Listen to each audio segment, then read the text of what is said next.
வணக்கம் அன்பு நண்பர்களே. இன்றைய சிறப்பு நேர்காணல் கேளாதவை கேட்கும் நிகழ்ச்சியில் நம்முடன் ஆன்மீக சொற்பொழிவாளர் திரு துஷ்யந்த் ஸ்ரீதர் அவர்கள் இணைந்துள்ளார். வணக்கம். வணக்கம். சமீப காலமா ஆன்மீகம் சார்ந்த விஷயங்கள் மட்டுமல்லாமல் அரசியல் சார்ந்த விஷயங்களும் நீங்கள் நிறைய பேசிட்டு வரீங்க. அதன் தொடர்ச்சியாக நேற்று ஒரு முக்கியமான ட்வீட் ஒன்று பார்த்தேன். யாருக்கு ஓட்டு போடணும், அது போக தாமரைய மனசுல வச்சுக்கணும் அப்படிங்கிற ரீதியில ஒரு ட்வீட் ஒன்று போட்டிருந்தீங்க. அந்த ட்வீட்டுக்கான காரணம் என்ன? முக்கியமா இப்போ ஒரு எலெக்ஷன் வரும்போது ஒவ்வொரு சிட்டிசனுக்குமே ஒரு பெரிய பொறுப்பு இருக்கு ஓட் போடுறதுக்கு. நம்ம நினைக்கலாம் ஒரு ஓட்டுலால இப்ப என்ன ஆயிட போறதுன்னு. There are many seats which are lost and gained by one vote also. Every vote matters. ஒன்று. ரெண்டாவது, அடியேனுக்கு தெரிஞ்ச வரைக்கும் I did not ask anybody to vote for BJP. I said நான் ஓட் பண்ணும்போது தாமரை சின்னத்துக்கு பண்ணுவேன், நான் வெளிப்படையா சொன்னேன். இன்னொருத்தர் அதை ஞாபகம் வச்சுக்கணும்னு நான் சொல்லவே இல்லை. ஏன்னா ஒவ்வொருத்தருக்கும் they have the right to choose. யாருக்கு ஓட் போடணுங்கிறத சொல்றதுக்கு நான் அப்பேற்பட்ட ஞானியும் கிடையாது, கேட்கிறவாள்லாம் முட்டாளும் கிடையாது. ஆனா அதே சமயத்துல நான் எதுக்கு அப்படி சொல்லணும்? இப்ப நான் ஒருத்தருக்கு போடுறதா இருந்தேன்னா நான் ஏன் பப்ளிக்கா சொல்லணும்னா, என்னோட ஃபாலோவர்ஸ், என்னோட ஃப்ரெண்ட்ஸ் சில பேர் இருப்பா. Maybe if they are confused, they have to know whom I am voting for. நான் யாருக்கு போடுறேன். Maybe they may get influenced. That's okay. You can be an influencer. So நீங்க ஓபனா சொல்லிட்டீங்க தாமரைக்கு தான் போட போறேன்னு. மோடியிடம் நீங்கள் ஈர்க்கப்பட முக்கிய காரணம் என்ன? ஒரு டெமோக்ரஸியா இருந்தாலும், டெமோக்ரஸிங்கிறது நம்ம ஒரு தலைவரை தேர்ந்தெடுக்கிறோம், தலைவரோ தலைவியோ யாரா இருந்தாலும் நம்ம தேர்ந்தெடுக்கிறோம். இது நம்ம சொல்ற மாதிரி ஒரு கோஆபரேட்டிவ் ஃபெடரலிசம் மாடல்ல தான் இருக்கு. எல்லா ஸ்டேட்ஸுமே இணைஞ்சுதான் சென்டரோட செயல்படணும். இதெல்லாம் இருந்தாலும் ஒரு நாடுன்னு வரைச்ச லீடர்ஷிப்புங்கிறது ரொம்ப முக்கியம். ஒரு ஷிப்புக்கு எப்படி கேப்டனோ, ஒரு பைலட்டுக்கு எப்படி ஒருத்தர் ஃப்ளைட்டுக்கு எப்படி பைலட் இருக்காரோ, அந்த மாதிரி somebody should lead. அந்த லீடர்ஷிப் குவாலிட்டிஸ் கட்டாயமா மோடிஜி கிட்ட இருக்கு. அது நம்ம அன்டினையபிளின்னு சொல்லுவா இங்கிலீஷ்ல. சந்தேகத்துக்கே இடமின்றி, அன்டவுட்டட்லி, நிசந்தேகமாக அவர்கிட்ட இருக்கு. அப்படி இருந்திருக்கு. குஜராத் அளவுல ஒரு சீஃப் மினிஸ்டரா இருந்திருக்கார். அதே 3 டைம் சீஃப் மினிஸ்டர் இப்போ 2 டைம் பிரைம் மினிஸ்டரா இருந்திருக்கார். எனக்கு தெரிஞ்ச வரைக்கும் தனிப்படையாக ஒரு தனி மனிதனாக ஒரு 25 to 30 years பப்ளிக் சர்வீஸ்ல இருந்தவர் மேல, அதுவும் ஒரு டாப் பொசிஷன்ல இருந்தவர் மேல தனித்துவமாக ஒரு ஊழல் குற்றச்சாட்டு இல்லை. ஊழல் மட்டும் இல்ல, எந்த குற்றச்சாட்டுமே இல்லை பெரிய அளவுல. இந்த குற்றச்சாட்டுன்னு வரும்போது இப்போ எதிர்கட்சியினர் அவர் மேல சில குற்றச்சாட்டுகள் வைக்கலாம். they have the right to do it. But ஊழல் அப்படின்னு வரைச்ச அவர் மேல ஒரு ஊழல் குற்றச்சாட்டு இல்லை. இதே மன்மோகன் சிங்ஜியும் was a very tall leader. அவர் மேல இப்ப நீங்க ஒரு தனி மனிதன் தாக்குதல் பண்ணி அவர் மேல கரப்ஷன் இருக்குன்னு சொல்ல முடியாது. ஆனா அவர் என்னன்னா, I don't know if he was a very good leader. அதுவும் நான் ரொம்ப சின்னவன் அவரை பத்தி பேசுறதுக்கெல்லாம். a very nice person as you see him as a leader. But அந்த லீடர்ஷிப் குவாலிட்டிஸ், இந்த மாதிரி ஒரு மல்டி கல்ச்சரல் ஒரு நேஷனுக்கு வேணுங்கிற குவாலிட்டிஸ் அவர்கிட்ட இருக்கா அப்படின்னு நம்ம சாஸ்திரோக்தமாவே ஒரு லீடருக்கு இருக்க வேண்டியது பார்த்தா மோடிஜி கிட்ட கட்டாயமா இருக்கு. and this election is about electing the prime minister mainly. of course ஒரு members of parliament are also equally important, but it is about electing the prime minister. And my support is undoubtedly for Modi ji. Annamalai பற்றி உங்களுடைய கருத்து, அவரிடம் நீங்கள் ஈர்க்கப்பட காரணம்? See, for any political leader to be recognized, they should win an electoral battle. That is a mandated thing. ஏன்னா இப்போ மோடிஜி அவர் chief மினிஸ்டரா இருந்தார், 2வது முறை சீஃப் மினிஸ்டரா வந்தார், 3வது முறை சீஃப் மினிஸ்டரா வந்தார், பிரைம் மினிஸ்டரா வந்தார், அடுத்த முறை பிரைம் மினிஸ்டரா வந்தார். இப்ப அவர் தனிப்பட்ட மனிதனாக பார்த்தால் நிறைய விஷயங்கள் அவர்கிட்ட நன்னா இருக்கு. ஆனா what adds that power is victory. So இப்போ ஒரு பொலிட்டிக்கல் லீடரை நம்ம எலக்டோரல் பேட்டில் இருக்கக்கூடிய விக்ட்ரி டிஃபீட்டை வச்சு தான் டிசைட் பண்ண முடியும்னா அண்ணாமலை அவர்களை நம்ம அந்த பிராக்கெட்டுக்குள்ள கொண்டு வர முடியாது. ஏன்னா இப்போ அவர் இப்பதான் மேஜர் எலெக்ஷன் ஒன்று வருது. பட் ஒரு லீடருக்கு என்னென்ன குவாலிட்டிஸ் இருக்க வேண்டும் அவர்கிட்ட இருக்கா அப்படின்னு பார்த்தா குட் கம்யூனிகேஷன் ஸ்கில்ஸ். நம்ம வந்து அடிக்கடி தமிழ்நாட்டு பொலிட்டிக்கல் டிஸ்கோர்ஸ்ல வைக்கக்கூடிய ஒரு பெரிய ஒரு டிஸ்கஷன் என்னன்னா, இது வந்து ஒரு டெவலப்ட் ஸ்டேட், ஒரு பீகாரியோ ஜார்க்கண்டியோ உத்தரப்பிரதேஷியோ மத்திய பிரதேஷியோ பார்க்கறதுக்கு இது ஒரு developed state, industrialise state, urbanise state, நல்ல லிட்ரஸி இருக்கக்கூடிய ஸ்டேட். தமிழகத்தை சார்ந்த நிறைய தமிழர்கள் வெவ்வேறு இடங்கள்ல படிச்சு பெரிய பெரிய சாதனை எல்லாம் பண்ணியிருக்கா. அண்ட் தமிழ் மொழிக்குன்னு அது ஒரு தனி, அது ஒரு சகாப்தமே, அது இந்த மாதிரி ஒரு மொழி இருக்கிறதுலாம் அதுதான் தனி விஷயம். இதெல்லாம் சொல்றோம். இவ்வளவு நம்ம இண்டஸ்ட்ரியலைஸ் ஸ்டேட், அர்பனைஸ் ஸ்டேட், நம்ம வந்து அவர்கள் பானிபுரி விற்கிறா, நம்ம வந்து பெரிய ஆளு, நம்ம இதெல்லாம் சொல்லிட்டு ஒரு இங்கிலீஷ் பேசக்கூடிய, இப்ப நம்ம என்ன சொல்றோம், ஹிந்தி பேசக்கூடாது. இப்போ இந்த ஐடியாலஜியோட ஃபோர் ஃபாதரே என்ன சொல்லிட்டார், ஹிந்திலாம் வேண்டாம், இங்கிலீஷ் கத்துக்குங்க, உங்க வேலைக்காரியோட கூட இங்கிலீஷ்ல தான் பேசணும். இவ்வளவு பாவம் ஒரு 70 வருஷம் முன்னாடி சொல்லிட்டு போயிருக்காரு. ஆனா இப்ப நமக்கு இங்கிலீஷ் பேசக்கூடிய தலைவர்களே ரொம்ப குறைச்சலாச்சே. இப்போ நீங்க தான் சொல்லியிருக்க ஹிந்தி வேண்டாம், கரெக்ட். சம்ஸ்கிருதம் செத்து போன மொழி, ஓகே, அதுவும் வேண்டாம். தெலுங்கெல்லாம் பக்கத்துல வேண்டவே வேண்டாம். மலையாளமும் வேண்டாம், ஏன்னா மலையாள சீஃப் மினிஸ்டர் இருந்திருக்காரு, கர்நாடகாலேருந்து இருந்திருக்காரு. தமிழை பேசக்கூடியன்னு சொல்றோம், அதோட சேர்த்து இங்கிலீஷும் சொல்றோம். இங்கிலீஷ் பேசக்கூடிய ஆளே இல்லையே. ஃபர்ஸ்ட் ஆஃப் ஆல் இப்ப நீங்க சொன்ன தலைவர்கள்ல நான் இங்கிலீஷ் பேசினாதான் தலைவரா இருக்கணும்னு நான் சொல்ல வரல. உங்க ஆர்குமெண்ட் நான் வைக்கிறேன். You say that English is an important language. You say that English is an international language. You say that English is a language that needs to be nourished. Then why don't you have a leader who can speak in English? ஒன்று. ரெண்டாவது, இப்போ marketing வேர்ல்ட்ல we are a multicultural world. நமக்கு எல்லா state, எல்லா கண்ட்ரியிலும் we want investments. உங்களுக்கு பக்கத்துல இருக்கக்கூடிய மாநிலங்களுடைய மொழிகளை అట్లీస్ట్ நீங்க பேச தெரிஞ்சுக்கணும். తెలుగు భాషలో మాట్లాడడానికి మీకు సిద్ధంగా ఉన్నారంటే కావాలి. ஏன்னா அந்த தெலுங்கு மொழி உங்களுக்கு தெரிஞ்சாகணும். உங்களுக்கு இமீடியட் நெய்பர்ஸ் கன்னடா வேணும்னா தெரியணும். ஓரளவுக்கு ஒரு பாலிகிளாட்டா ஒரு 2-3 மொழியில தேர்ச்சி பெற்றவரா அவர் இருக்கார். இது 2. மூணாவது, படிச்சவரா இருக்கணும்னு சொல்றேன். இப்போ நீங்க சொல்லக்கூடிய ஒரு 10 தலைவர்கள் நீங்க தமிழ்நாட்டை போடுங்க, டாப் 10ல ஒரு பார்ட்டிலையும் ஃபர்ஸ்ட் நம்பர் 1 நம்பர் 2 என்ன படிச்சிருக்கா, எங்க படிச்சிருக்கா, அது மெரிட்ல வந்து மெரிட்னா நான் என்ன சொல்றேன்னா, இப்போ அண்ணாமலை அவர்களுக்கே கோட்டா இருந்திருக்கலாம். அவர் பிசி எம்பிசி ஏதாவது ஒண்ணு சார்ந்திருப்பார், கோட்டா இருந்திருக்கலாம், நான் அதை பத்தி மறுக்கல. ஆனா ஒரு ஐஐஎம்குள்ள போறதுக்கும் you need a certain ranking to get in there. Quota வந்து ஒரு 2% ஹெல்ப் பண்ணும், 3% ஹெல்ப் பண்ணும், ஒரு புஷ் தான் கொடுக்கும் கோட்டா. ஆனா நீங்க உழைச்சிருக்கணும், அந்த உழைப்பு இருந்திருக்கு. ஒரு தனிநபராக அவர் வந்து ஒரு ரிச் ஃபேமிலியில வந்து ஒரு கோச்சிங்கெல்லாம் போய் இப்படி எல்லாம் இருந்தா பரவாயில்ல. he comes from a very very lower middle class background. அதுல அவர் வந்து படிச்சிருக்கார். அப்புறம் ஒரு திருப்பி அடுத்து இப்போ ஒரு ஐஏ முடிச்ச உடனே கவனம் இருந்துடலாம். ஏன்னா ஒரு எக்ஸாம் படிச்சு I don't even know if some of the leaders know what is the full form of gate.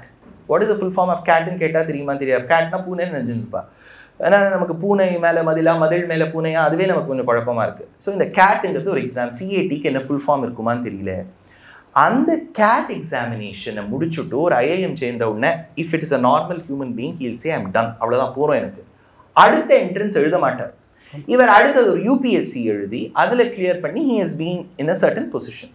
So நீங்க பாருங்க, ஒரு பேச்சு சாமர்த்தியம், பன்மொழி ஆற்றல், அதே மாதிரி ஒரு படிப்புல ஒரு தேர்ச்சி, அப்படின்னா உழைப்புன்னு ஒண்ணு இருக்கு இல்லையா. எல்லாத்துக்குமே உழைப்பு தேவை. ஒரு மொழி தானா வந்துடாது. எனக்கு தமிழே நீ வருகன்னு சொல்லிட்டா தமிழ் வராது, அதுக்கு உழைக்கணும். Let me speak in English na, there's no Aladdin's genie here who will work for you. You have to work. படிப்பு தான் உழைக்கணும். அந்த உழைப்பு இருந்தால்தான் ஒரு political leader can serve the state. And to my understanding after a long time, after Jayalalithaa வந்து ஒரு பாலிகிளாட்டா இருக்கக்கூடிய ஒரு தலைவர் அண்ணாமலை தான். ஏன்னா Jayalalithaa also had that the quality to be a polyglot, and after her it is him. So that should be welcomed. ஆனா electoral battle பத்தி நமக்கு தெரியாது. எப்படி இப்ப ஜெயிப்பரா, ஓட் ஷேர் ஜாஸ்தி ஆகுமா, சீட் வருமா, இதெல்லாம் எனக்கு தெரியாது. இதெல்லாம் செஃபாலஜி சொல்ல வேண்டிய விஷயம். But as a leader, of course he is a very very a good find. for a party the right word is good find, and more power to him. Let's see. பல டிகேட்ஸ்க்கு அப்புறமா செங்கோலுக்கு ஒரு உரிய இடத்தை நம்முடைய பாரத பிரதமர் மோடி அவர்கள் தந்துள்ளார். அது பற்றி உங்களுடைய கருத்து? பாரத தேசத்துல எத்தனையோ கலாச்சாரங்கள், எத்தனையோ வழிபாடு முறைகள், ஒவ்வொரு மாநிலத்துக்குமே உண்டான ஒரு மொழி, அந்த மொழிக்கு தக்கவாறு இருக்கக்கூடிய இலக்கியங்கள், அந்த மொழியை பின்பற்றக்கூடிய பேசக்கூடிய நபர்களுக்கு உண்டான ஒரு கலாச்சாரம் எல்லாமே ரொம்ப பிரதானமா இருக்கு. இப்போ நீங்க இதுல பார்த்தீங்கன்னா பெங்காலுக்குன்னு ஒரு கல்ச்சர் இருக்கு, தமிழ்நாட்டுக்குன்னு ஒரு கல்ச்சர் இருக்கு. இவர் குஜராத்தை சேர்ந்தவர். பல பேர் ரொம்ப அது கன்ஃபியூஸ் என்ன பண்ணிப்பான்னா, அவர் ஹிந்திக்காரர், ஹிந்தியில பேசுறார், ஆனா அவர் குஜராத்தி. குஜராத்துக்குன்னு ஒரு மொழி இருக்கு, குஜராத்தி, அதுக்குன்னு ஒரு ஸ்கிரிப்ட் இருக்கு, அதுக்குன்னு ஒரு கல்ச்சர் இருக்கு, which is very different from maybe the Hindi speaking states of Bihar, Uttarakhand, Uttar Pradeshலாம். அவர் ஒன்னு தன்னோட ஸ்டேட்டை ப்ரொஜெக்ட் பண்ணிட்டு இருக்கலாம், அது ஒரு செங்கோல் மாதிரி ஏதோ ஒன்று பிடிச்சுன்னு சொல்லியிருக்கலாம், இதுதான் பார்லிமெண்ட்ல வைக்கலாம். இப்போ பெங்கால் எடுத்துட்டீங்கன்னா பிஜேபிக்கு ரொம்ப ஒரு முக்கியமான ஸ்டேட். குஜராத் அவரோட ஸ்டேட்டு, நார்த் இந்தியாவில் உத்தரப்பிரதேஷ் அவருக்கு உண்டான ஸ்டேட். தமிழகத்துல ஒரு 20 சீட் வரணும், 10 சீட் வரணுங்கிறதுக்காக அவர் செங்கோலை அங்க இன்ஸ்டால் பண்ணியிருக்காருன்னு சொல்றது ரொம்ப மடத்தனமான ஒரு விஷயம். அப்புறம் இந்த செங்கோல் வந்த உடனே தேசம் மாறுமான்னு கேட்டா அதுவும் நமக்கு தெரியாது. நம்ம ஒவ்வொரு சிட்டிசனும் எப்படி உழைக்கிறோம், அந்தந்த கவர்மெண்ட் எப்படி உழைக்கிறதுங்கிறதெல்லாம் ஒரு விஷயம் இருக்கும்.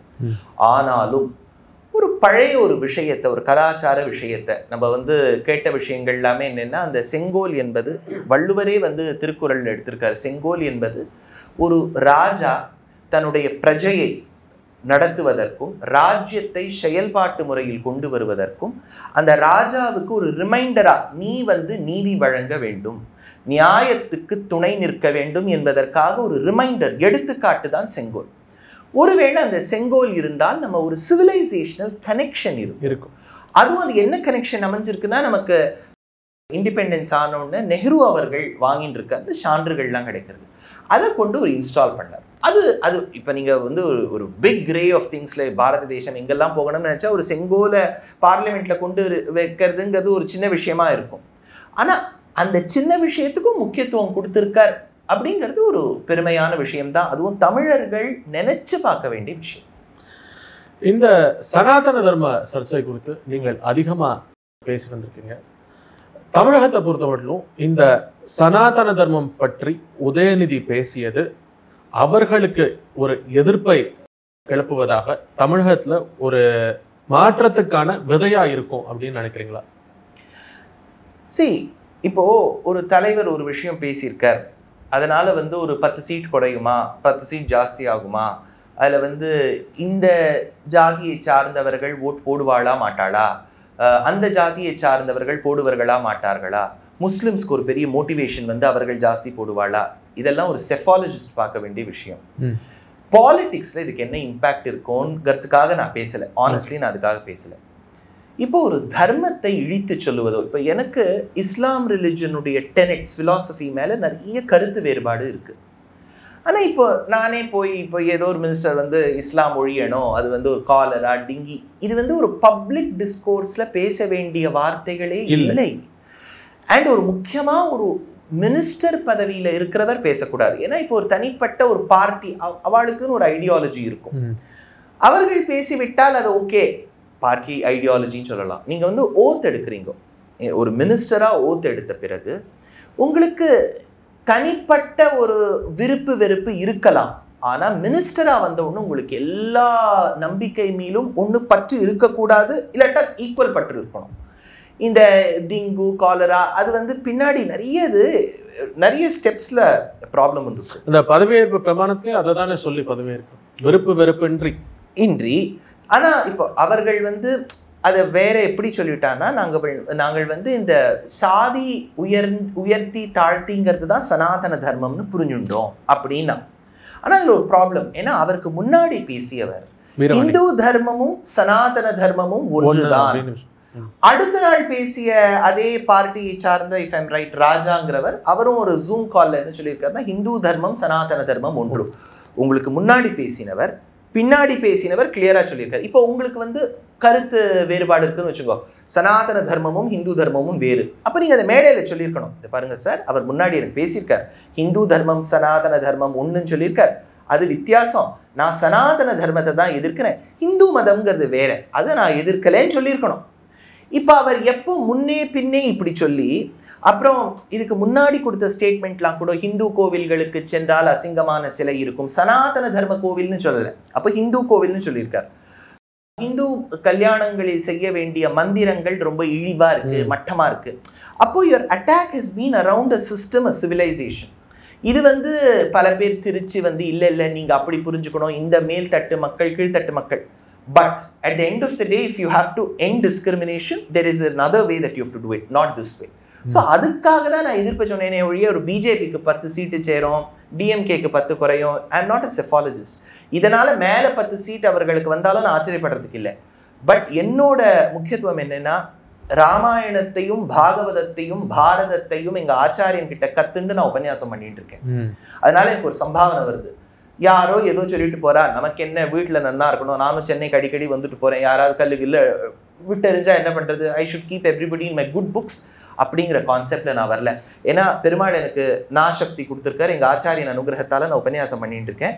Academically I am very well qualified.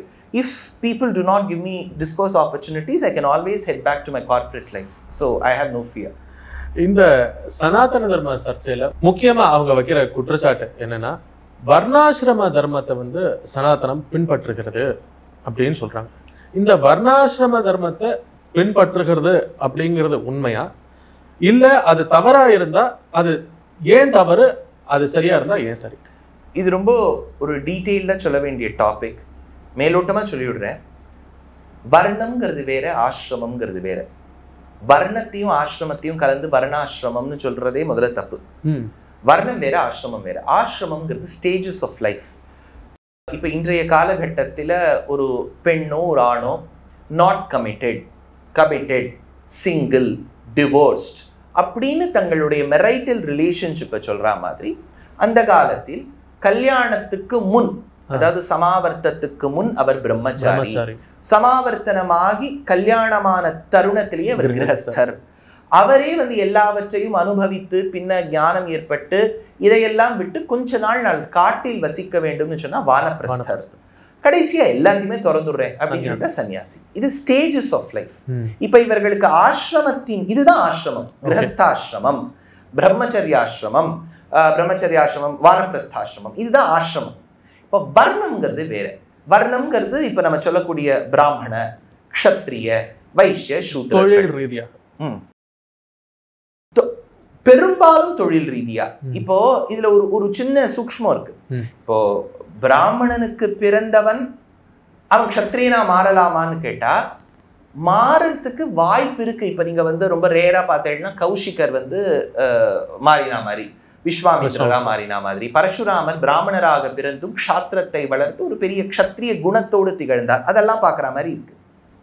ஆனால் அது பெரும்பாலும் எப்படி அமைஞ்சிரும்னா, நீங்க இந்த வர்ணத்தில் பிறந்திருந்தால் 99% அந்த வர்ணத்தினுடைய குவாலிட்டிஸ்ல தான் நீங்க இருந்து ஆகணும்ங்கிற ஒரு இது இருந்தது. நான் இல்லைன்னு சொல்லல. ஆனா அதுல உயர்த்தி தாழ்த்திங்கிறது சாஸ்திரம் சொல்லல. இப்ப பிராமணோஸ்ய முகமாசி பாகுராஜன்ய கிருதா ஊருததஸ்ய யத்வைஷ்யா பத்யாகும் சூத்ரோ அஜாயதன்னு புருஷ சூக்தத்துல வரக்கூடிய இந்த மந்திரம், முக்கியமா கிருஷ்ண யஜுர்வேதத்துல வரக்கூடிய மந்திரத்துக்கு 5 பேர் வியாக்கியானம் பண்ணியிருக்காங்க. மஹீதராச்சாரியர், பட்டபாஸ்கரர், சாயனர், உபட்டாச்சாரியர், ரங்கராமானுஜமுனி. ஒருத்தர் கூட இதுல உயர்ந்தவன் தாழ்ந்தவன், தியரிட்டிக்கலா ஒரு இடத்துலயும் உயர்ந்தவன் தாழ்ந்தவன் சொல்லவே இல்லை. அந்தந்த வர்ணத்துக்கு தொழில் இருக்கும் போது அது பிற்காலத்துல அந்த சமுதாயத்துல வந்த சில குரூப்ஸ் அந்த டிஸ்கிரிமினேஷன் கொண்டு வந்தார். ரியலிஸ்டிக்கா வரும்போது அந்த டிஸ்கிரிமினேஷன் இருந்திருக்கு. ஆனா இருந்த போதிலும் ஒவ்வொரு காலகட்டத்திலும் ஆச்சாரிய வரியர்கள் வெவ்வேறு லெவல்ல புராண காலத்திலேருந்து நான் சொல்றேன் இதையெல்லாம் திருத்தி நாம் ஒருங்கிணைக்க வேண்டும். ஒரு தர்மவியாதர், ஒரு புலையன், ஒரு புச்சர், அவர் பேரு தர்மவியாதர்னு பேர் மகாபாரதத்துல. புச்சர், மீட்டை வெட்டுவர், அவர்கிட்ட போய் ரிஷிகள்லாம் சந்தேகம் கேட்பா சாஸ்திரத்தை பத்தி. அதே மாதிரி விதுரன் தாசி வயிற்றில் பிறந்தவர், அவர்கிட்ட தான் விதுர நீதினே பேரு. அதனால இப்ப நமக்கு கிரந்தங்கள் கொடுத்த மகான்களை இப்போ வியாசர் எடுத்துட்டேன்னா அவருடைய திருத்தாயார் சத்யவதிங்கிற பெண் மத்ஸ்யகந்தி செம்பழவ குலத்தை சார்ந்தவள், ஃபிஷர்மேன் போக்க சார்ந்தவர். அம்மா வியாசருடைய அம்மா. வால்மீகி பெரும்பாலும் வளர்ந்தது ஒரு டெக்காய்டா, ஒரு கொள்ளக்காரரா வளர்ந்தார். அவர் நமக்கு ராமாயணம் கொடுத்திருக்கார். நமக்கு திராவிட வேதம்னு சொல்லக்கூடிய திருவாய்மொழியதை கொடுத்த நம்மாழ்வார், சுவாமி நம்மாழ்வார், அவர் பிராமண குலத்தையோ க்ஷத்ரியரையோ வைஷ்யரையோ சார்ந்தவர் அல்லவர், சூத்ர குலத்தில் பிறந்தவர். ஆனா அவர் அவ்வளவு கொண்டாடும். அப்படின்னா வெவ்வேறு காலகட்டங்கள்ல எல்லா வர்ணத்தை சேர்ந்தவர்களுக்கும் ஞானத்துக்கு ஒரு உரிமை இருந்தது அப்படின்னு சொல்லுவோம். இப்ப அடுத்த ஒரு சின்ன விஷயம் சொல்லிட்டு முடிச்சுட்டேன். அதான் நான் முன்னாடியே உங்களுக்கு சொன்னேனே, இது வந்து ஒரு டீடைல்டா எடுக்க வேண்டிய டாபிக். இப்போ இந்த வர்ணத்துல என்ன ப்ராப்ளம் இருக்குன்னா, ஆசிரமத்தை விட்டுருங்க. இப்ப வர்ணாசிரமம்னு சொன்னாலும் இங்க அக்யூஸ் பண்ற வழக்கு எழுங்க. சரி, இப்ப ஆசிரமத்தை பத்தி ஒரு 10 நிமிஷம் பேசினா அவர் ஆசிரமம்னா ஏதோ வந்து இந்த குடில்னு நினைச்சுப்பார், இந்த மூங்கில எல்லாம் கட்டுவாருங்க, அதுதான் ஆசிரமம்னு நினைச்சுப்பார். ஆசிரமம் இஸ் ஸ்டேஜ். இப்போ வர்ணத்துக்கே வாங்க. வர்ணத்துல இப்ப நான் சொல்றதெல்லாம் யாருக்கும் ஒரு கருத்து வேறுபாடு இல்லை. எங்க ப்ராப்ளம் வந்துரும்னா, ஒரு கார்பெண்டருக்கு பிறந்தவர் கார்பெண்டரா தான் இருக்கணுமா? பூஜாரியா, ஒரு பட்டரா, ஒரு குருக்களா பிறந்தவர் பிள்ளை குருக்களா தான் இருக்கணுமா? ஏன் மாத்தி இருக்க கூடாதா? ஏன் வந்து அவரவர்கள் தொழிலை ஏற்கக்கூடாது? இப்போ இது வந்து ஒரு பெரிய பிராக்கெட்டட் விஷயம். என்னன்னா, இப்போ பிராமணராக பிறந்தவர் கோவில் குருக்களா தான் இருக்கணுங்கிறதுல. இப்ப நான் பிராமணன்னு வச்சுக்கோ, நான் கோவில் குருக்களா ஆக முடியாது. அதுக்குன்னு ஒரு கோட்பாடு இருக்கு, அந்த குலத்துல வந்திருக்கணும். பிராமண குலத்திலேயே நிறைய சப்ஜெக்ட்ஸ் இருக்கு. இப்ப ஆகமம்னா வைகானச ஆகமம்னா அந்த வைகானச ஆகம பாடசாலையில படிச்சிருக்கணும், வைகானச ஆகம பரம்பரையில வந்திருக்கணும். இந்த மாதிரி நிறைய விஷயங்கள் இருக்கு. அதை டக்குன்னு எல்லாத்தையும் ஹோமோஜனைஸ் பண்ண முடியாது. ஆனா ஒண்ணும், இப்ப இதை எதிர்க்கக்கூடியவர்கள் ஏன் இப்போ பாலிடிக்ஸ்ல இன்னாருடைய பிள்ளை பாலிடிக்ஸ்ல தானே வர, அதையும் எதிர்க்கிறது இல்ல? இப்போ இந்த குலத்தொழிலை எதிர்க்கக்கூடியவர்கள் இப்ப பாலிடிக்ஸ்லயும் எதிர்க்கணும் இல்லையா? அப்ப இப்ப இன்னாருடைய பிள்ளை நான் வந்து அரசியலுக்கே வரமாட்டேன், எனக்கு அரசியலையே பிடிக்காது அப்படின்னு சொல்லிட்டு அரசியலுக்கு வந்துட்டார். இப்ப ஏன் வந்து டிவின்னு கேட்டா இப்ப தனி மனித சுதந்திரம்னு சொல்ல முடியாது. இப்ப நீங்க இதே விஷயத்தை தானே காஸ்ட்ல எதிர்த்தீங்க. See, you cannot have a double speak. இப்போ வந்து ஒருத்தருடைய தன்மையை பார்த்து தான் தொழில் கொடுக்க வேண்டும். ஏன் அவருக்கு மந்திரம் சரியா வர தெரியல, சும்மா பிராமணனுக்கு பிறந்துட்டாருங்கிறதுக்காக குருக்கள் ஆக்க முடியுமான்னு கேட்கக்கூடியவர்கள், இவருக்கு பாலிடிக்ஸ்க்கு வரதுக்கு தகுதி இருக்கா? எல்லா மக்களையும் சமமா பார்க்கக்கூடிய தன்மை இருக்கா? உழைக்கிறாரா? உழைச்சு சம்பாதிச்சிருக்காரா? சம்பாதிச்ச பணம் உழைச்சு வந்திருக்கா? இப்போ நம்ம எவ்வளவோ ஸ்கேம் அது இதுன்னு பேசுறோம். இப்போ எனக்கு என்ன ஒரு ஆச்சரியம்னா, இப்போ கடந்த ஒரு 60-70 இயர்ஸ்ல ஜஸ்ட் நாட் இன் தமிழ்நாடு, பெரும்பாலும் நீங்க தலைவர்கள்லாம் பார்த்தீங்கன்னா சொல்லுவா, நான் வந்து இப்படிதான் வந்தேன் சார், நான் வந்து ஷூக்கு பாலிஷ் பண்ணிட்டு இருந்தேன், நான் வந்து சைக்கிள் ஓட்டிட்டு இருந்தேன். இப்போ பாத்தீங்கன்னா வந்து ஒரு 50 crores 100 crores டேர்ன் ஓவர் கொடுக்குறா. அவ அசெட்ஸ் ஃபைல் பண்ணும்போதே அவ்வளோ இருக்கு. அவர்கள் தான் வெளிப்படையா சொல்லியிருக்கா, நான் ரொம்ப ஏழையா இருந்தேன். ஏழையா இருக்கக்கூடியவன் பணக்காரன் ஆக முடியாது, ஆகக்கூடாதுன்னு நான் சொல்ல வரல. But there is a stage இல்லையா? இப்போ சிஏஜிஆர்னு நம்ம இந்தியாவுக்கு கொடுக்குறோம். இப்போ 2047ல நம்ம டெவலப் கண்ட்ரி ஆகணும்னா நம்ம சொல்றோம் இவ்வளோ 8% க்ரோ ஆகணும், 13% க்ரோ ஆகணும்னு. இவர்களுடைய சிஏஜிஆர்லாம் பார்த்தீங்கன்னா எங்கேயாவது 50-70% இருக்கும். எப்படி? இதுதான் பெரிய scam. So how were you able to accumulate so many assets? What is the rational thinking that you will give behind this? ஒருத்தருடைய தலைவர்களுடைய வீட்டுக்கு போய் இந்த டிவி சேனல்லாம் போய் இன்டர்வியூ பண்ணிட்டா பிரம்மாண்டமா இருக்கு. எப்படி வந்திருக்கும் இதெல்லாம் வந்து இப்ப ஒரு எம்எல்ஏ எம்பி சேலரி எல்லாம் பார்த்தீங்கன்னா இட் இஸ் நாட் கமென்சுரேட். எப்படி வந்தது? இப்ப அவரே வந்து இப்ப லா ஃபார்ம் வச்சிருந்தா கூட எவ்வளவு வந்திருக்கும்? What is that? என்ன பண்ண முடியும்? இப்ப வந்து நான் பிலிம்ல ஒரு ஸ்கிரிப்ட் ரைட்டரா இருக்கேன், அதுக்குன்னு ஒரு சேலரி இருக்கும் இல்லையா? நான் பிலிம்ல இருந்திருக்கேன், ஸ்கிரிப்ட் ரைட்டரா இருந்திருக்கேன், பாடல்கள் எழுதி கொடுத்துருக்கேன், அதுக்குன்னு ஒரு சேலரி இருக்கும் இல்லையா? ஏன்னா ஒரு பாட்டு எழுதி தரத்துக்கு 10 கோடியா கொடுப்பா ஒரு பிலிம்க்கு. So how did you get? So all those things they have to answer. இப்போ வர்ணம் ஆசிரமம் எப்பவுமே என்ன பண்ணிடுவோம்னா, இப்போ இந்து மதத்துல வர்ணம் இருக்கு ஆசிரமம் இருக்கு அப்படின்னு நம்ம சொல்லிட்டா நம்ம பேக் ஃபுட்ல இருக்கோம்னு நினைக்கிறேன். Not essentially. How how you been? இப்போ இன்னொரு விஷயம் என்னன்னா, இது மட்டும் சொல்லி விடுறேன். பிராமணர்கள், பூநூல் தரித்தவர்கள், பூநூலை பிடிச்சு இழுத்து போட்டோ கொடுக்கறது இதெல்லாம் இருக்கு இல்லையா? பின்ன ஏன் உங்க வீட்டுல நடக்கிற பூஜைக்கு பூணல் போட்ட பிராமணர் வந்து ஹோமம் பண்ணி வைக்கணும் இல்லையா? எல்லா சாதியை சேர்ந்தவர்களும் வேதம் கத்துக்கலாங்கிறோம் அப்படின்னா கூப்பிடுங்கிறேன். Don't do this double speak. இப்ப நான் பூணல் போட்டு இருக்கேன், நான் யாரையும் உயர்த்தி தாழ்த்தி சொல்லலை. ஆனா நீங்க தான் வந்து இவ்வளவு 1/2 மணி நேரம் 3/4 மணி நேரமா வந்து எல்லாரும் வந்து பிராமணர்களை வெய்யணும்னு நினைக்கிறோம். See, the thing is, Don't think you will become a great hero by choosing a soft target. You've got better things to do. இப்போ வேற இப்போ கோவில்களை பத்தி, இப்போ ராமர் கோவிலை பத்தி பேசினா என்ன சொல்றோம்? ஊர்ல வந்து அன்எம்ப்ளாய்மெண்ட் இருக்கு, ஊர்ல வந்து இது பிரைஸ் ரைஸ் இருக்கு, அதை பத்தி பேசணும், முத்தாவை பத்தி பேசணும்லாம் நிறைய தலைவர்கள் சொல்றாங்க. அப்படி சனாதன தர்ம மாநாடு நடக்கும்போது, ஒழிப்பு மாநாடு நடக்கும்போது ஏன் அந்த அன்எம்ப்ளாய்மெண்ட்லாம் இல்லையா? ஏன் அப்ப பேசல? When you know that there are issues, you could have handled those issues. சனாதன தர்மத்தை பத்தி பேசுறதுக்கு நீங்க தானே சொல்றீங்க ஃபண்ட்ஸ் இல்ல, எங்களுக்கு ஃபண்ட்ஸ் வேணும், அது இருக்கு, இது இருக்கு. You have better issues to handle. So I directly don't want to make any political statements. That's not my aim. ஏன்னா நான் வந்து வந்ததே உபன்யாசம் சொல்றதுக்கு. அதே சமயத்துல வந்து உபன்யாசம் சொல்றவா Ramakrishnan இருக்கணுங்கிறதுல I don't believe. As a citizen, I have the right to voice in a very dignified manner, which I've been doing, and I'm doing so. ராஜா இப்போ சமீபத்துல அவருடைய மனைவி ஒரு ராம பக்தனும் வீட்லயே வந்து நாங்க பூஜை பண்ணுவோம், இன்னும் கூட பூஜை ரூம்லாம் பிரமாதமா வச்சுட்டு இருக்கேன் அப்படின்னு சொல்லியிருக்காரு. அதை பற்றி உங்களுடைய கருத்து? இப்போ இதுக்கெல்லாம் எனக்கு என்ன சொல்றதுன்னே தெரியல. இப்போ ராம பக்தரா இருக்காருன்னு சொன்னா சந்தோஷம் தான் சொல்ல முடியும். பட் இது ஓட்டுக்காக எனக்கு ரொம்ப கஷ்டமா இருக்கு இப்படி சொல்றதுக்கே. ஒரு ஓட்டுக்காக நீங்க எதுக்கு உங்க ஐடியாலஜியை மாத்திக்கிறீங்க? நீங்க தான் வந்து ராமர் வந்து வட இந்தியர், ஆரியர், அது இதெல்லாம் சொல்லியிருக்கேன், அவருக்கும் தமிழகத்துக்கும் சம்பந்தமே இல்லை. இப்ப திடீர்னு ராம பக்தை, எனக்கு ஐ எம் சீரியஸ்லி கன்ஃபியூஸ். அவர்கள் கன்ஃபியூஸ் ஆயிருக்காளோ இல்லையோ, நான் confuse ஆயிருக்கேன். You don't even stick to your own ideology. You don't even stick. If you have stuck to your ideology, however flawed it is, அதுல எவ்வளவோ தவறுகள் இருக்கலாம், நீங்க உங்க ஐடியாலஜியில பின்பற்றி இருக்க வேண்டும். ஒரு நாள் ராமரை பிடிக்கிறேன்னு சொல்றதும், ஒரு நாள் வந்து செருப்பு மாலை போடுறேன்னு சொல்றதும், இதெல்லாம் I have no comments to offer. இதெல்லாம் ஒரு பர்டிகுலர் பர்சனை பத்தி நீங்க கேட்கிறேன், not a comment that I would welcome. But of course அவர் குடும்பத்துல யாராவது ராமரை சேவிக்கிறேன்னு சொல்றது உண்மையா இருந்தா அந்த ராமர் வந்து எல்லாருக்கும் க்ஷேமத்தை கொடுக்கணும் தான் பிரார்த்தனை பண்ண முடியும். யார் தமிழ் கடவுள் அப்படிங்கிறத அரசியல்வாதிகள் டிஃபைன் பண்றாங்க. முருகன் தமிழ் கடவுள், சுப்பிரமணியர் ஆரிய கடவுள், கணபதி ஆரிய கடவுள், ராமர் வந்து தமிழ் கடவுளே இல்ல, அவர் ஆரிய கடவுள், இப்படின்னு அரசியல்வாதிகள் டிஃபைன் பண்றாங்க. அதற்கு உங்களுடைய கருத்து? இந்த குவெஸ்டின் நல்லா இருக்கு. ஆனா நீங்க ஒரு வார்த்தை சொன்னீங்க இல்லையா, அரசியல்வாதிகள் டிஃபைன் பண்றான்னு. அதுலயே இந்த குவெஸ்டின் ஃபால்ஸ் ஃபிளாட்.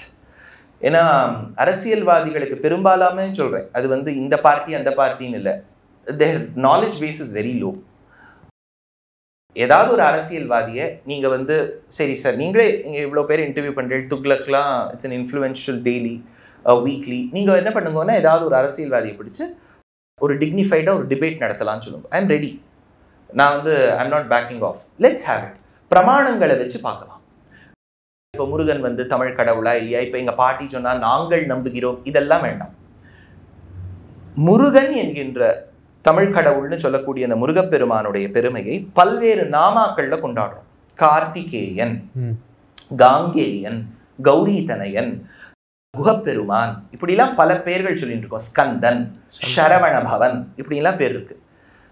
முதல் கிரந்தம் சம்ஸ்கிருதத்துல முதல் காவியம்னு சொல்லக்கூடிய முதல் காவியம் ஆதி காவியம் ராமாயணத்துல ராமர் விஸ்வாமித்ரர் காட்டுக்கு கூட்டுன்னு போகும்போது குமார சம்பவம்ங்கிற இந்த சரித்திரத்தை முருகப்பெருமான் தோற்றுவித்த சரித்திரத்தை சொல்றார்.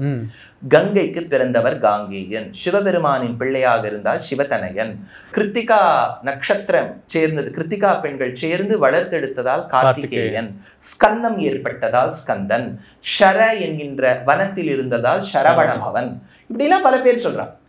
இதே முருகப்பெருமான் நம்ம சரித்திரத்துல பார்க்கும்போது ஒரு காலகட்டத்தில் ஒரு காரணவசமா தெற்கு பாரதத்துக்கு வந்த உடனே இங்க இருக்கக்கூடிய மக்கள் ரொம்ப பெரும்பாலும் கொண்டாடி அவர் சங்க காலத்தில் தமிழும் வளர்த்தார் அப்படிங்கிற அளவுக்கு நம்ம கொண்டு போறோம். அது வந்து இவர் முருகன் தனி, சுப்பிரமணியன் தனி, இப்படி எல்லாம் நமக்கு வந்து சான்றுகள் இல்லை. ஏன்னா கோவில்கள் எல்லாம் இன்ஸ்கிரிப்ஷன்ஸ் வரும்போது முருகப்பெருமானுடைய கோவில்கள்லயே முருகன் என்கின்ற வார்த்தை வரும்போது சுப்பிரமணியங்கிற சப்தத்தை தான் போடுறாங்க. அதே மாதிரி எந்த சுப்பிரமணியருக்கு உண்டான சரித்திரத்தை சொல்றோமோ சங்க காலத்து இலக்கியங்கள்ல எல்லாம் சிலப்பதிகாரம் தொடங்கி எல்லா சிலப்பதிகாரத்துக்கு முன்னாடி நான் சொல்றேன் புறநானூறு பாடல்கள் எல்லாம் வரும்போது இதே முருகப்பெருமான தான் சுப்பிரமணியம்னு சொல்றான். அந்த பெயர் மாற்றம் ஏற்படும். இப்போ இப்போ கண்ணன்னு நம்ம கிருஷ்ணருக்கு சொல்றோம்.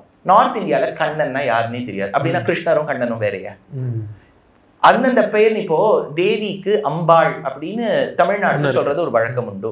அங்க நார்த்துக்கெல்லாம் போனேன்னா வைஷ்ணோ தேவி எதோ பேர் சொல்றா. இப்போ வைஷ்ணோ தேவியும் அம்பாளும் வேறையா? இதெல்லாம் பெயர்கள் இருக்கக்கூடிய இப்போ கிறிஸ்து அப்படின்னு சொல்றோம். இதே வந்து most of the world English speaking world knows him as Christ. இப்ப கிரைஸ்டும் கிறிஸ்துவும் வேறையா?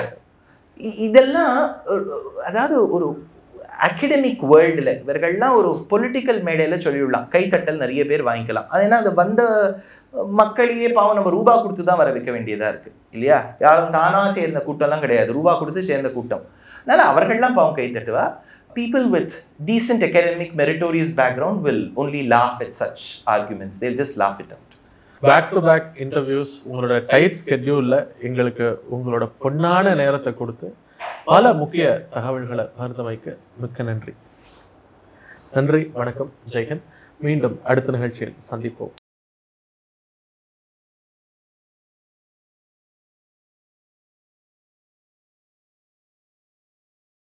எஸ்எஸ் குரூப் ஆஃப் கம்பெனிஸ் அனைத்து தகவல் தொழில்நுட்ப வேலை மற்றும் சேவைகளுக்கான சர்வதேச நிறுவனம். Reach out to us for all your requirements in smart resourcing, ERP, cloud services, business intelligence, AI/ML, and for any turnkey projects.